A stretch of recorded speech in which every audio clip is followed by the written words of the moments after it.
The following program is rated TV MA-LSV and contains strong language, sexual situations, violence, and nudity. It is intended only for mature audiences. Viewer discretion advised. How you doing, folks? Vidal, SuperNinja here, and we are back talking about all the cool games of 2024. One of these games in particular is a bit of a standout, a big one. In fact, so big I felt it needed its own episode. You see, there's a lot of buzz circling this one. A lot of talk happening in the gaming space. And I felt like it was time for me to chime in too. By the end of this episode, you're gonna have to call me Chef SuperNinja because we're gonna be doing a little bit of cooking. Turning up the heat just a little bit. So if you don't like spicy food, you need to get the fuck up out of my kitchen. Ladies and gentlemen, you've been warned. Go put the kids to bed, grab a cool drink, and get ready because we're about to light it up. And so without further ado, let's get to it.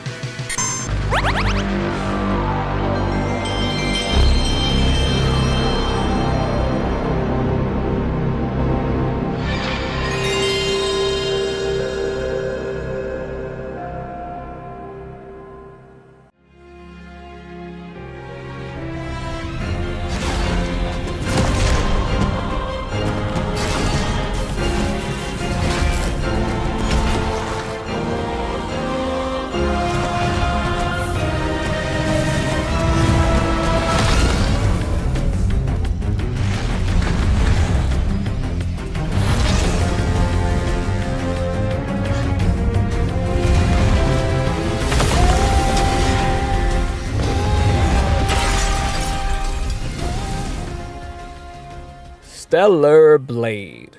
Whoo-wee, where do I even begin with this one? For one, this is my single most hotly anticipated game of the year.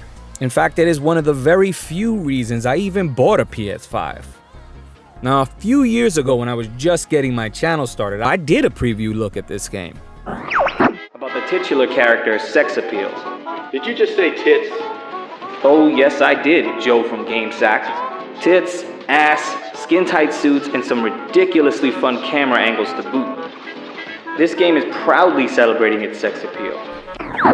Oh, it seems like a lifetime ago now. But even then, in its early stages, you could see the greatness that was shaping up to be. The anticipation has built to a fever pitch.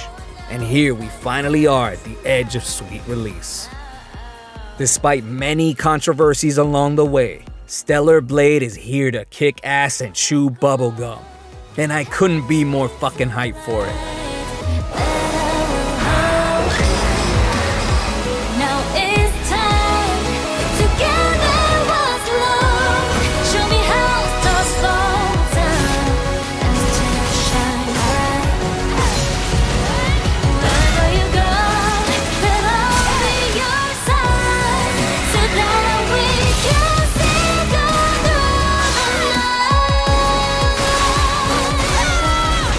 I did mention a bit of controversy. Just a little bit, just a little bit. But let's set the stage first, shall we? The story takes place on a post-apocalyptic Earth in the far future. Humans have fled for the stars, but in a last-ditch effort to turn the tide and retake the planet, they send you, our main protagonist, Eve. She and her genetically engineered super soldier squadron are sent back to Earth to counter the alien threat and wipe them off the face of the map. You ally with some of the last remaining humans on Earth in the final standing city on the planet. You're loaded up with a plethora of options for weapons, gear, and outfits. And some of these are very, very nice. Dare I say, stellar.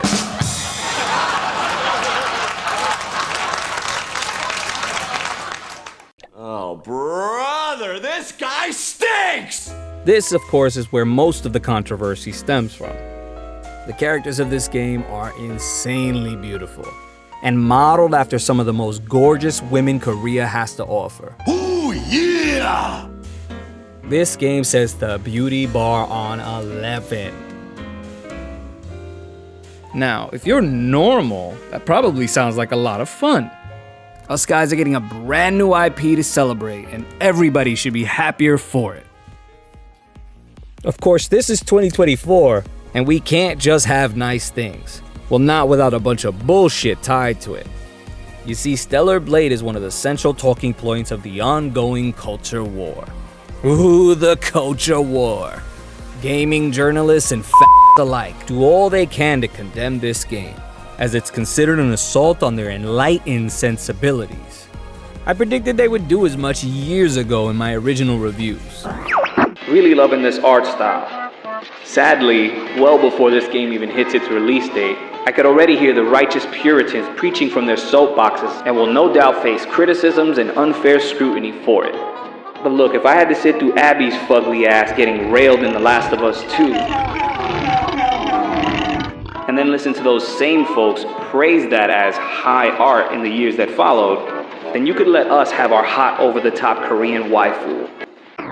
And since then, it's been years, and especially so in recent months, of non-stop bitching and virtual signaling from every so-called game journalist and soy boy latte commentators that work for or subscribe to the likes of IGN, GameSpot, and Kotaku, among others. Each and every one of these fucking fruitcakes and weirdos have made it very clear that they want this game to fail, and that they don't like you, the gamers. They grow continuously more bold with each attack. That's because their corporate structure has given them some false sense of power. But the foundation of that power is built on a house of cards, and we've seen this to be true. Look no further than the implosion of G4 TV.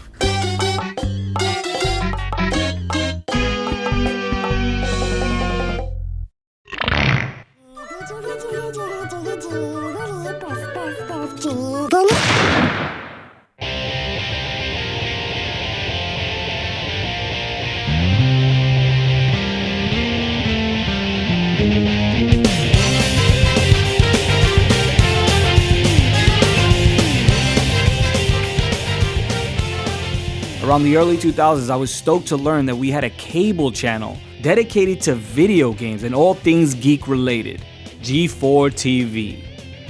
This is well before YouTube, Twitch, or anything video game internet related, but well after I amassed a huge collection of video game magazines.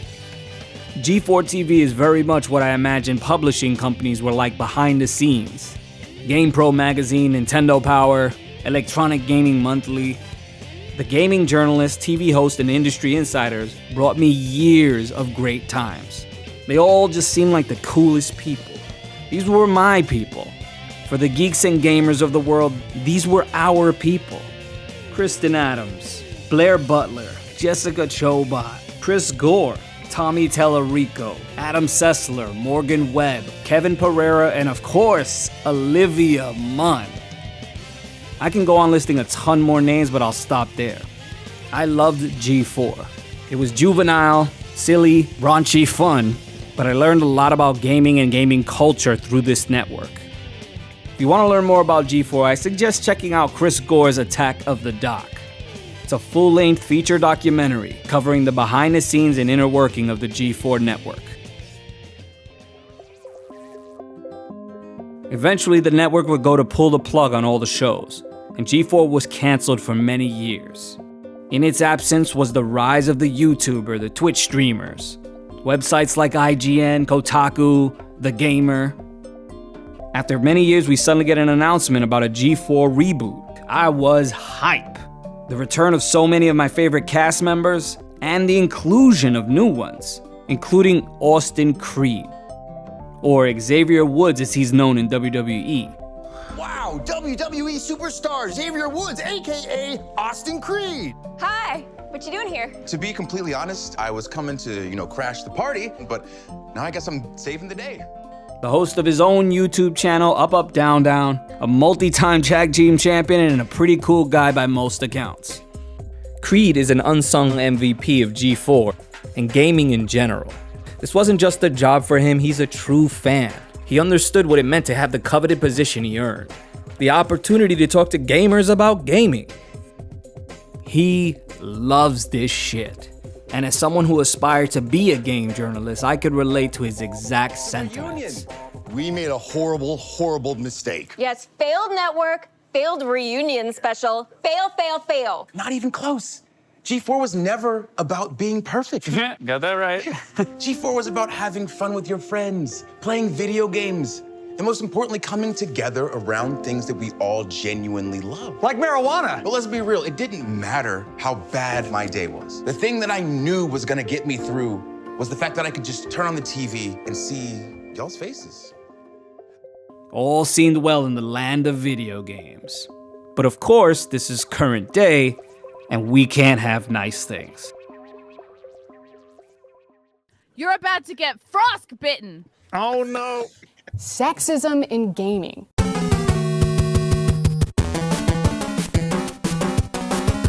Look up miserable fuck in the dictionary and two names will appear.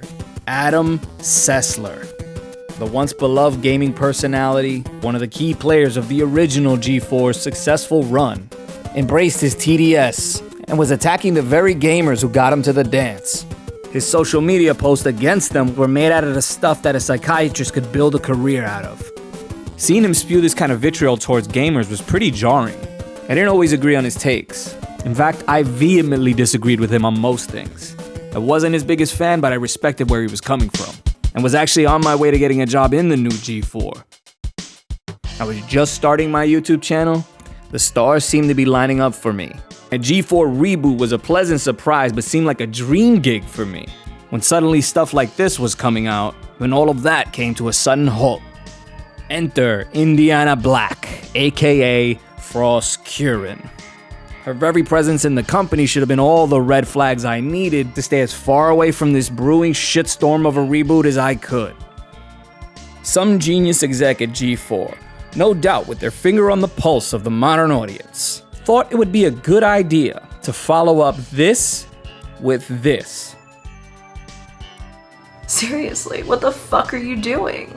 Never has there been a more perfect visual example of everything wrong with gaming journalism today. Nay, the entertainment industry at large. The erosion of Western culture in a nutshell. Because I'm not as bangable as the previous host. It's somehow... Talk to him, Frost! Like, bro, then you out of here, bro. Sit your fucking ass. Now, like, bro. It's dehumanizing and it's weird. Women do not exist to be nice on the eyes for you. Morgan Webb, Olivia Munn did not exist to be nice on the eyes for you. Hey, she cooking, y'all. What? Bro, what are you talking about, man? Frost Foreskin, Adam Sessler, and a bunch of their friends couldn't keep their mouths shut as they drew a definitive line in the sand between themselves and the fans. They held G4, a brand many of us gamers loved, hostage with their ideology at the front, until gamers decided they've had enough. We're self-reflective, and we enjoy the fact that people are working hard to make free content for you. If you don't like it, don't watch it. Peace!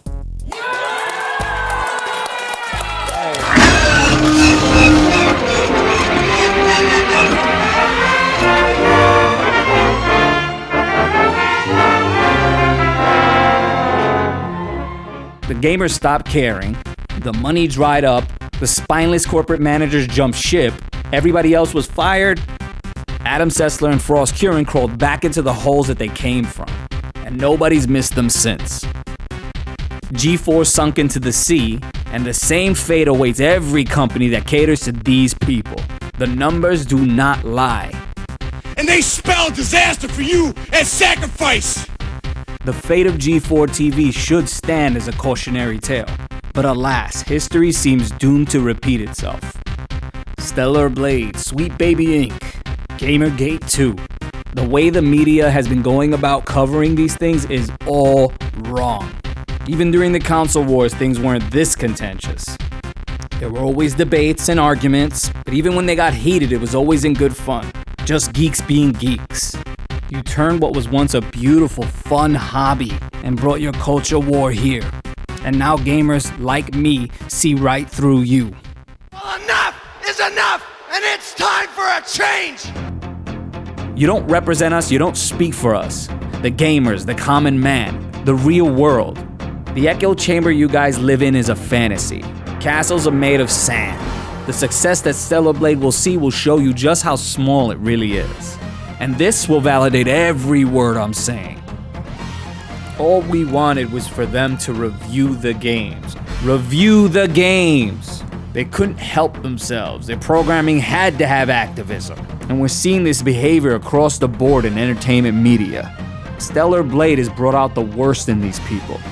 Its love and adoration of the fans completely invalidates half the crap they've printed out over the past couple of years, and have reported on it with clear biased intentions. This game challenges their so-called journalistic integrity and they can't stand it. Well, fuck you. Fuck all of you. The game is gonna be great, they know it, and it's gonna eat them alive. It'll be the Hogwarts Legacy situation all over again.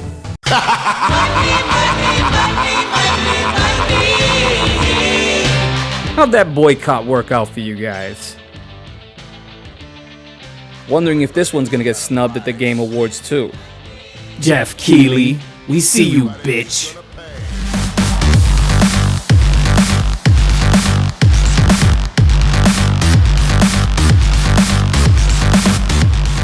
I couldn't be happier that this game is releasing smack dab in the middle of the controversies of Gamergate 2.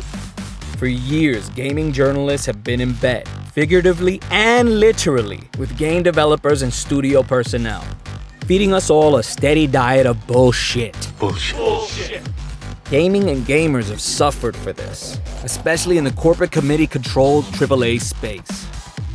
There's been a negative connotation tied to the idea that this game is a bit of a throwback, but in this case, I think that's a compliment.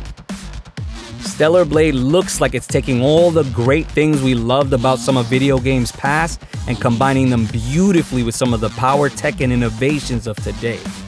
This looks like the natural evolutions of games like Ninja Gaiden, Devil May Cry, and Bayonetta. These Koreans were not fucking around. It is balls to the wall, loud, bombastic, sleek, sexy, in your face, and totally unapologetic for it. It's celebrating action, fantasy, and sex appeal in ways we don't see enough of these days. No microtransactions trying to bleed out players for every nickel and dime they have. No fugly-ass season pass charts. No immersion-breaking political messaging. No agendas outside of entertainment. No fucking Sweet Baby Inc. detected. No DEI bullshit. No random diversity hires anywhere in or around the game. The team at Shift Up didn't give a fuck about any of that, and it shows. And that's why there's so much pushback on this game. During this stupid-ass era where scummy corporate overlords have convinced you that you need to see yourself in every character in every form of media you consume just to relate or connect, Shift Up said, fuck it, here's your new big-titty Korean wife. Did you just say tits? Yes, I did, Joe from GameSack. Big-ass anime titties. Tits, ass, and all the glorious camera angles to boot. Let's fucking go. And it ain't just the straight men that are for this. I know plenty of women who are down to indulge in this power fantasy too. And it's a shame that in the age of representation, that their voices are getting drowned out too. If this game plays and sells half as good as it looks, then it'll prove a few important things. Despite all the shit we've done to fuck up Western culture, men are still men, gamers are still gamers, and gaming journalists will always be fucking Godspeed, Stellar Blade. May you return gaming to its former glory and lead us into a new era.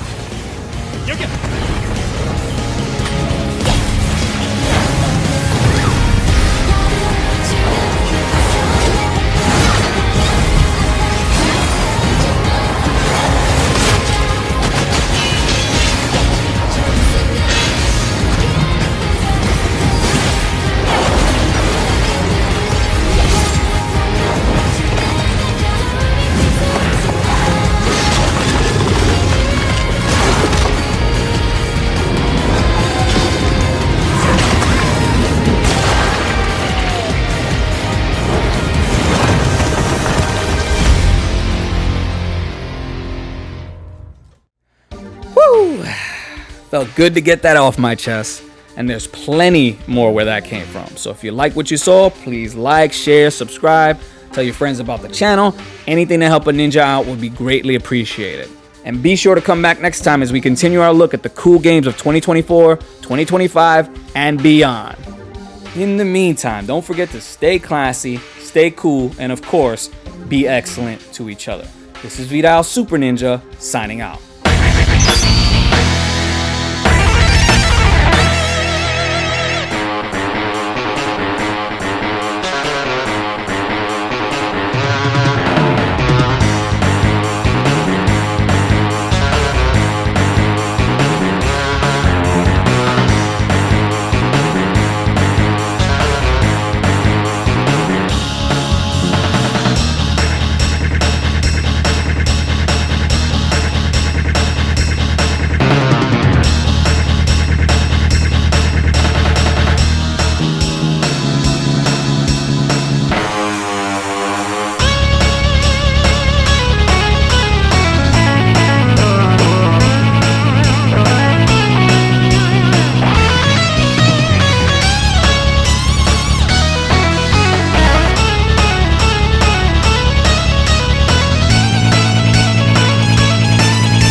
Guess what, Jeremy?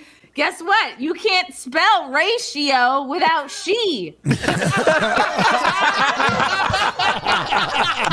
Frostbite.